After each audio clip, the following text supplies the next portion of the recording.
વિકાસની રાજનીતિમાં અહીંયા બેઠેલા ગુજરાતમાં દરેક જણ જુઓ તમે કે ગુજરાતની પરિસ્થિતિ શું હતી અને જે બૂમો પાડે છે એને તો શું છે કે આપણામાંથી ખામીઓ શોધવાની છે, ખામીઓ શોધીને એને આગળ કરવાનું છે. અને ખામીઓ કેવી રીતે થાય? કામ કરીએ તો ખામી થવાની છે ને. કામ જ ના કરે શું ખામી થાય? એ લોકોની ખામી ના હોય કારણ કે એ લોકો કામ જ નથી કરવાનું. તો આપણી કમી લઈને લોકો દોડે. પણ જે વિકાસની રાજનીતિ કહીએ તો શું છે?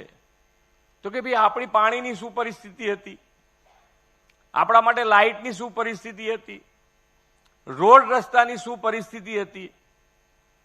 એ બધી પરિસ્થિતિમાંથી આજે આપણે આખા ગુજરાતનું બજેટ કદાચ શરૂઆત કરી હશે 95માં, ત્યારે તો લગભગ 12-13 કે 19,000 9,000 કરોડનું બજેટ આખા ગુજરાતનું. ગુજરાતની સાઇઝમાં કોઈ ફેરફાર નથી થયો.